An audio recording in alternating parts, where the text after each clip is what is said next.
everybody, and welcome back to our first official episode of Ghost in the Cloud, an anime podcast. And here you're hosted by Bridget and John. Hi. Hey. We're going to start out with weekly news. And I think the hottest thing right now in anime is Attack on Titan Season 2. It is actually the top tweeted anime in spring of 2017. It is all over the place. It's been a long wait for this second season, so we're all pretty excited. I know I am. That's a really intense show, and it's really fun. If you haven't picked it up, I would recommend it. In other news, there is a live-action Tokyo Ghoul movie coming out in late July in Japan, and apparently Funimation is going to bring it over to North America eventually, which is pretty cool. I love that show. I actually just finished that show recently, thanks to Bridget, and it was very intense. The music is amazing in that show. One of the things we'll definitely touch on more in the future is music in anime, and that's one I would recommend for the music alone. Yeah, we're definitely going to cover that show. I even have it on a t-shirt. Big fan. And the last thing I wanted to bring up was that Studio Ghibli is getting its own theme park now. I'm sure this has been news that's been out for a while, but I thought it was pretty cool, having only just recently heard about it. It's not going to be a traditional theme park necessarily with rides and stuff, but it will have Studio Ghibli themed areas and just sort of a place to relax and they said get away. Have, like the fields with the flowers, and it just that feeling you get when you're on. They said they're going to base it on My Neighbor Totoro. And that setting that they had there. And I think that's all the reason to spend all of my savings and go over to Japan. Well, I hope not. Yeah. So this week, we are going to be covering Ghost in the Shell, the 1995 movie. Now, we're going to be covering that movie, but we are going to bring up the more recent movie, the 2017 live-action one with Scarlett Johansson, just because of how very close those movies are. Yeah, in all intents and purposes, it is a live-action remake of the 95 movie, with some changes in the end. So, the 95 movie takes place in Japan in 2029, originally played in Japan and Britain, and this movie has received widespread critical acclaim. It was based off the manga by Masamune Shirow. I probably said that wrong. Masamune Shirow. The movie is very adult themed, so just like a heads up for any younger listeners, it is pretty graphic in some scenes, but there isn't a lot of death in the show. It's just for the few scenes that there is, it's pretty graphic. Yeah, and it has definitely a creepy factor to it because of the technology that is so far advanced in this movie. We're going to talk about that a little bit more. So the movie itself follows Major Motoko Kusanagi, a cyborg officer from the government branch Section 9. The Major and her team, they go to any means necessary to ensure national security. All the while, the Major struggles with her inner conflicts on what it means to be both human and cyborg, and we'll touch on that in a little bit too. The major villains of the movie: the Puppet Master, aka Project 2501. And Section 6, which is another branch of the government. You can never trust the government. So apparently the Section 6, they basically created the Puppet Master, and they opened a whole can of worms when it got loose. The movie is about bringing them in before Section 6 is, revealed for the mistakes that they made. Before we get into sort of the characters, I did want to talk about the world that they created. So the year again is 2029. It takes place in Japan, and it is disgusting. It's filthy. It's gross. It's so gross. I blame Trump, but that's just me. It's worse than like the bottom levels of Gotham City. That's what I thought. I was trying to compare it to another fictional city that was also. That's a good comparison. And I think it's worse. Like the bottom level city are just full of water. It's not even water. It's thick and got funny colors in it, and you just see trash everywhere. It's interesting to look at it because the world's so filthy, but the technology is so far advanced. Now, in this movie, you have cyborgs and humans who get these upgrades.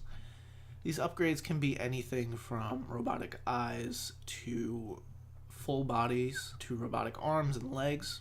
And although it's cool, it's strange that we let the rest of the world go to shit by simply... Yeah, they basically gave up on the environment just to focus on technology. Maybe that's a message the movie is trying to make, is that if you have to get so far advanced, you basically can't focus on anything else. So the technology is pretty cool, and they do show a very lengthy intro scene for the creation of the cyborgs in Section 9. Essentially, I believe you're seeing the Major get created. It's very cool. It's very interesting. The animation is very like surreal. Brings up a lot to think about. Like, where is our technology headed?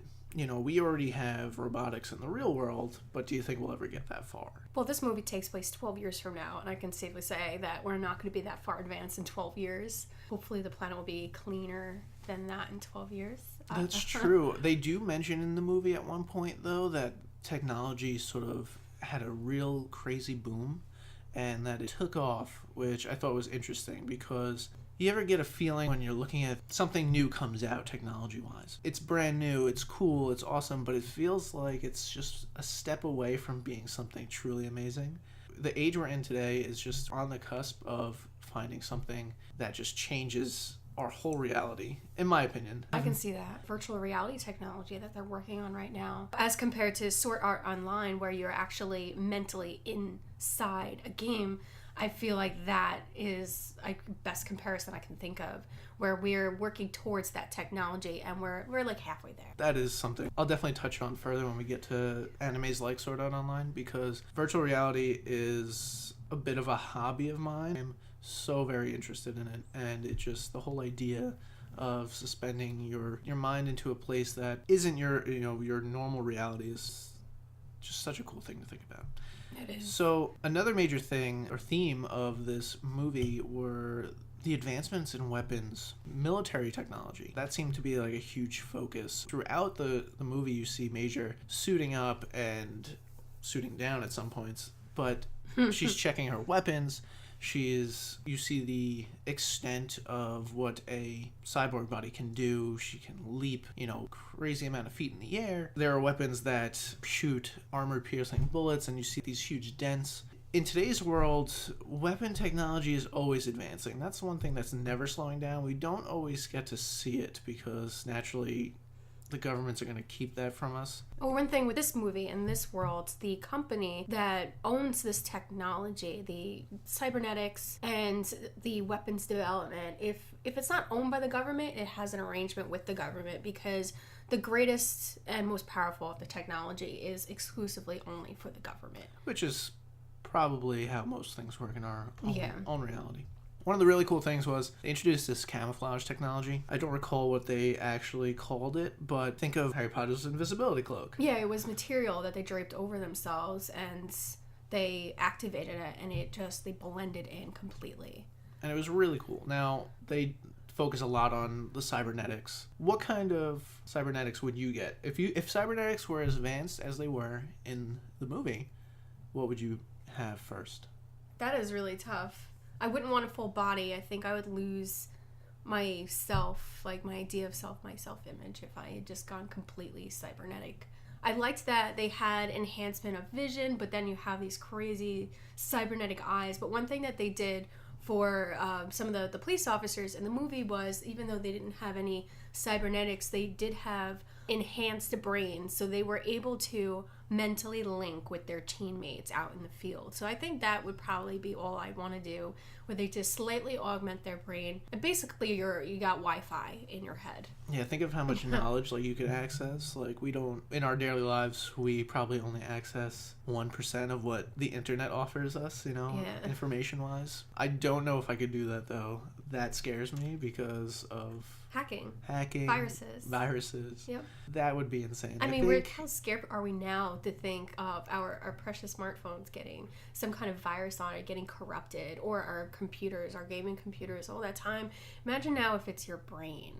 Yeah, and that's a little terrifying. It's a big issue in this movie that people are getting hacked and their memories are being replaced with fake memories, and they can't get the originals back. Yeah, that's a scary thought. Just imagine just never being able to have those again. I guess you wouldn't know how it feels. The idea of somebody telling you the memories you have aren't your memories. Yeah. That's something crazy to me. I think if it was possible in this world, if I could augment my brain, I would want to back up my memory. For one thing is that... On a separate hard drive? Yeah, I mean, a lot of people don't have great memories, so you forget a lot of great moments in your life, and I feel like if you can back it all up and revisit it like a home video, think that'd be really cool. I don't know if I'd go with brain. I might want to go with like legs, because the idea of just like running super fast or being able to jump super high seems like so cool to me. They're like superhero status. Yeah, superhero right status, exactly. I could do a superhero landing like no other. Although I might need like a new robot arm, because that'll probably hurt on the way down. Yes, maybe just the limbs, right? The arms and the legs, that's I think where I would go. That's pretty cool. That's a good idea. The movie paints a picture and has you ask a few questions. You know, has technology gone too far? In this world? In this world, I would say it does. Yeah. Like the fact that people can put computer parts into their brains, transfer their brains into whole new bodies, although really cool, sounds terrifying and so worrisome. Like, we are nowhere near that. 12 years from now, who knows where we're going to be? But that's crazy to me. Yeah, and it becomes a big issue because you don't understand where humanity ends and robotics begin sometimes. But yeah, I think that in the world of Ghost in the Shell, I think technology, I think that maybe if it didn't go too far, that maybe they just before they achieved that level of greatness, they didn't really consider the consequences of what that would mean. Yeah, that's probably true. Like we said, this movie takes place in 2029, so in our world it's 2017. 12 years from now, I don't know if our world can get that advanced. That said, I know I've spoken my reservations, but I want this to happen. Not necessarily the world falling apart like it does or in being this, grimy. or being as grimy as it is, but I want to see robotics become such a huge part of our daily lives. It's starting to, but we are still so far off. Granted, I don't want a Terminator situation, but advancements where you can sort of keep your body alive longer, I think is such a cool concept. And if I was smarter, if I had a redo, I would totally be a robotic scientist or an astronaut. Or an astronaut, yeah. But, yeah, that's another story.